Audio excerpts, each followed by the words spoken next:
Rasty McGibbon with longtime ACHA guy, Dr. Al Murdoch. Al, thanks for coming on. Good to see you again, as always. Good to be here. Al is ACHA Hall of Fame, former coach at Iowa State, and I guess you're just telling me before we came on, recently inducted into the Bemidji State Hall of Fame. Tell me about that. Oh, you bet. Great honor. You know, it's been a number of years ago that I went to Bemidji State, and I didn't play hockey there. Hockey was just starting to roll. I ran cross country and track, and I was a pretty good runner. My dad was a great runner from Scotland, so I took after him. And as a result of that, and then everything that I've done since Bemidji at Iowa State, they wanted to honor me. So I was inducted into their Hall of Fame just a couple of months ago at Bemidji State, Minnesota. Pretty exciting. Did you head out? Did you head out for the ceremony and stuff? Oh, you bet. Very good. I was up there. So tell us the story. How did you ever make your way from Manitoba down to Bemidji? Yeah, make a long story short, I spent a year at the university in Brandon College at that time, and I played football and hockey there. Okay. And ran some track, and taught high school for a couple of years in northern Manitoba, up at the Paw, Manitoba. Yeah, I've been to the Paw. And man alive, it was in the summertime. I happened to be on a trip with a buddy, Aaron Neville, and we went to Chicago and back, and on the way back, we drove through a place by the name of Bemidji, Minnesota. That's where Paul Bunyan is. Right. And it was in August, and they were out there practicing football. I thought, wow, this is great. They're practicing football. Yeah. Maybe I'll try out. But because I participated at Brandon College, I was ineligible the first 6 months that I was at Bemidji. Oh. So instead, I retook up track and cross country and had a certain level of success. And then after Bemidji, I got a graduate assistantship at Iowa State. Never planned on staying there more than a couple of years, but here I am. I'm still there. I just stepped back 1 year ago now. I retired at Iowa State University. And how many years had you been at Iowa State? Altogether 51 years of that. I coached hockey and developed that from skating on an outdoor rink to playing in a state of Iowa league, and then we got teams like Iowa State organized, and we formed the ACHA, and the rest is history. I know that you are going to Romania with the ACHA. Where are we? Probably, a month from now we'll be over there. Yep. Tell me about kind of your history of overseas with the ACHA and how special it is to have the opportunity to go again. You bet. I think it's great.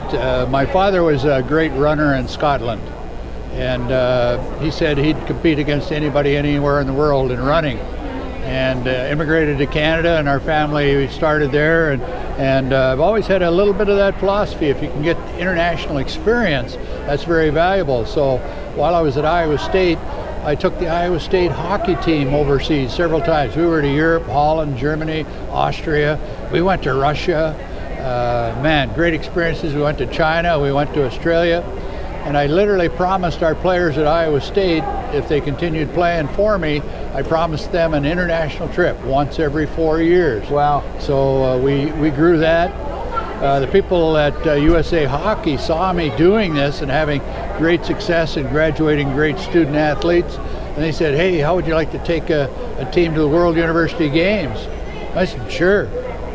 When is it? And they said, oh, it's next month. And I said, it's hardly enough time to get organized. Right, but they did sanction us to go, and it ended up those first World University Games that we went to were in Zakopane, Poland. Wow. And that's where I was almost shocked at the size of that tournament and the number of people involved. It's second only in size to the Winter Olympics. And so we got there, and I saw the competition was pretty darn good, but by golly, I didn't coach just to have fun and lose. I coached to win all the time. And I told our guys, they follow a certain philosophy, and I knew how the Russians played, and we managed to beat them 5-2. And that was absolutely huge with USA Hockey. So they asked me to come back, and I was always either an academic advisor because I finished my PhD at Iowa State, but I also was a promoter and wanted to give other people the opportunity. So we've had a lot of people in the rotating into the coaching positions. We've traveled all over the world with the World University Games. We've been to Russia, we've been to China, we've been to just a tremendous number of European countries, and it's been an excellent experience. I tell the players, I'm honest with them, you're going to be more marketable, and it's going to be a strong thing on your resume. And when you go for a job interview, whether your degrees in business or marketing or computers or whatever, that's going to be a hot button in the interview that will get you a job. So, it's generally every 2 years, and to go over now to Romania.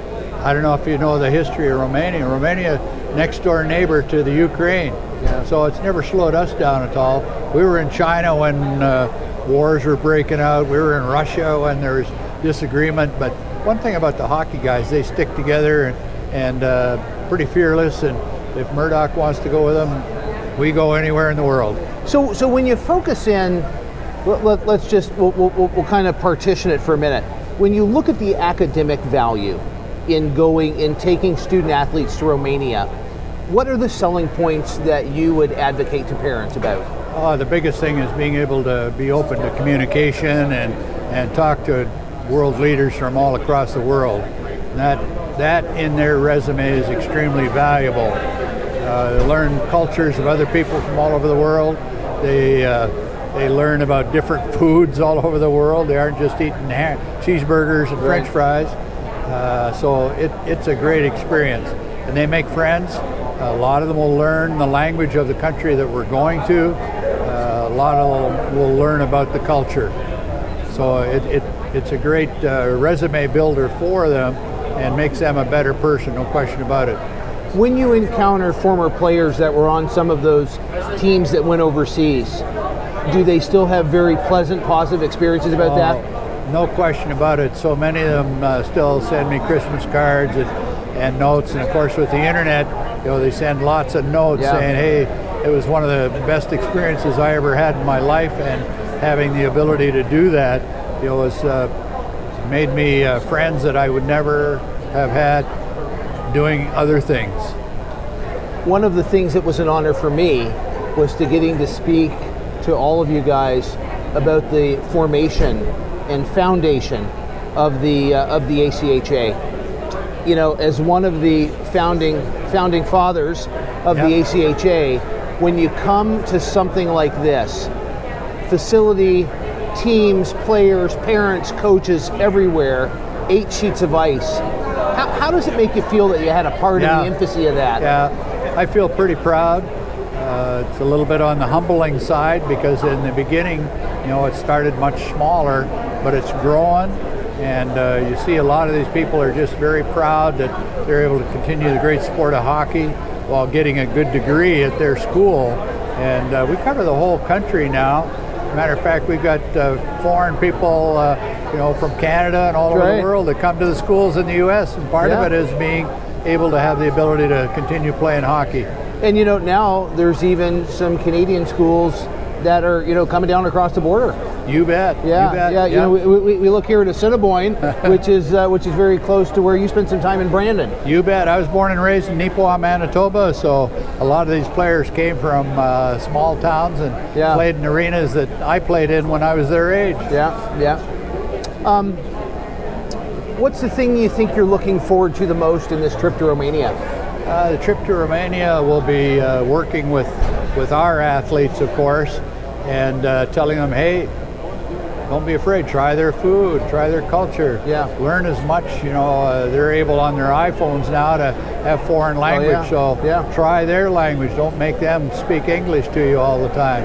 And, that's a good point. They'll be very respectful because we do that. Looking back at the multiple trips you've been on, which one would you say is your favorite?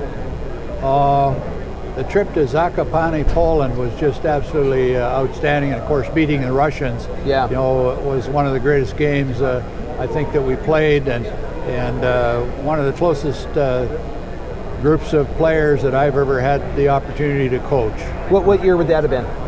That would have been, holy cow, it takes me back. It's been 22 years ago now, so 99, 2000. Okay, very good. A couple of years ago. Very good. Well, Al, I look forward to going as well to Romania, and it should be a great time. I'm glad you're going. Thanks so much for your contributions over the years. Congratulations on your new Hall of Fame, another one to the list. And just before we go, word on the street, there's a book coming out. Is that true? Bet. That's true. Tell me about the book. Yeah, I started off by telling my kids, hey, we got to write down some of this stuff that I've done over the years. Because, I'll get to an age, where I'll start forgetting stuff. And they say, well, you got to write a book. So it's my 3 kids, that initiated this with Tim Harwood out of Waterloo, Iowa. He announces the USHL games there on the radio, and they introduced him to me and me to him, and he was still feeling out whether there was a subject that would fit. And he got to a point where he said, hey, this would make a good book. And so we met during the summer, like every couple of weeks. He would drive. We've got a cottage on a lake in Iowa, and we'd meet at that cottage. And on a Saturday morning from about 10 a.m. till 2, 3 in the afternoon, he would video me and record me and then put together chapters. And first thing you know, we got a 50-year history of Al Murdoch from the time he left Manitoba till now. Yeah. Well, that's incredible. Super exciting. How is the book going to be available? Do you know? Yeah, there'll be information coming out. I think the ACHA is going to put some on the internet, and there'll be announcements in different locations. As I understand it, my 3 kids, God bless them, are lining up bookstores around the country that I'll just fly in and sit there and talk to people if they want to listen to me. Hopefully some people show up. Very good, very good. Well, that sounds super exciting. Super exciting. Yeah. Al, always a pleasure. Oh, you bet. Thanks for this. You're doing a great I got to tell you the story. I got to tell you the story one time. We'll tell it when we get off. I spent the night one time in a baggage car sitting on the siding in the Paw. I'd come back from Lynn Lake by train, spent the night in a baggage car right in the Paw there. Yeah, I'll tell you it's a good one. Story. Anyway, Rasty McGibbon, Dr. Al Murdoch, ACHA Hall of Fame, and thanks for your time, Al. Thank you.